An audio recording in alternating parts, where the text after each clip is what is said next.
NOAA took an interest in this because we saw an opportunity here to develop a project that we could use as an educational tool and as a demonstration project for other groups and facilities in the area so that they could actually see what a living shoreline looked like and how it worked and the plants that we used and the kinds of things that were hard the points that were hard to get across to other people about what exactly a living shoreline was.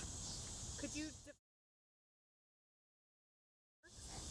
A living shoreline is a concept where you're trying to protect the shoreline from erosion, but at the same time you're trying to develop you're trying to incorporate into that project some habitat restoration component or realize some additional ecological benefits. And this is done typically by planting marsh grass as one of the facets of the project, sometimes with a stone sill in front like we have here that helps protect the grasses while they get established. But the grass and the rocks and these types of things provide much more habitat and a much more ecological benefit than a bulkhead or a riprap structure.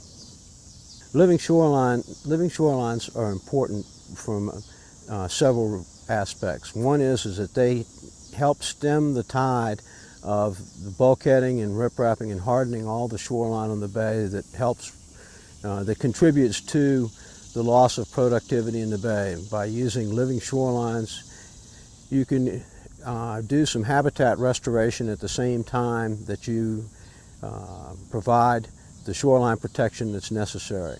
Living shorelines also provide a mechanism where the habitat that's being restored can migrate and adapt to rising seawater levels by moving landward as necessary. The living shoreline here at the Hermitage is a product of a number of groups coming together to make this project a reality. The Hermitage, of course, the Elizabeth River Project, which provided some additional funding, numerous volunteer groups that came and did the planning, the Boy Scout troops and Brownie troops and Girl Scout troops, master gardeners, all kinds of different people contributed to the to the development of this project. It was very much a community effort.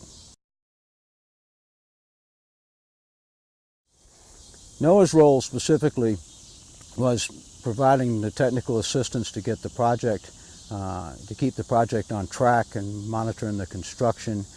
But also we were the major funding source through the National Fish and Wildlife Foundation. We provided the $50,000 grant that made this project become a reality. This project has resulted in a dramatic restoration of the whole shoreline at the Hermitage.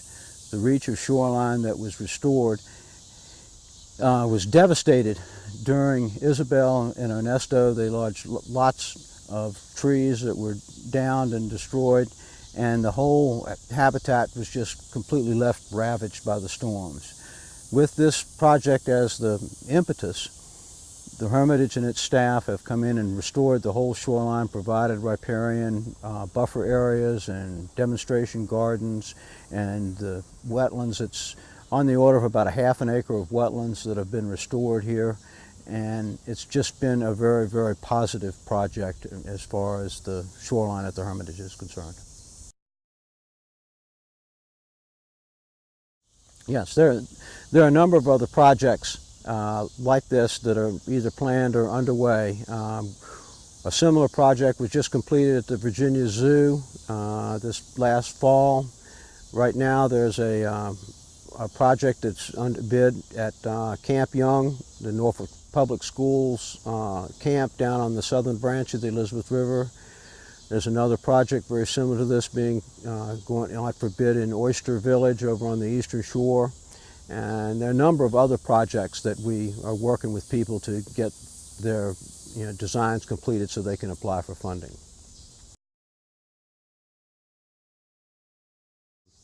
The monitoring efforts here have included looking at the progress of the vegetation that's been planted to see how the coverage, the aerial extent of the vegetation, and also we have done surveys to look at the elevations to see how whether the elevations that we planted and that we restored in the beginning have maintained themselves or how they've changed over the years.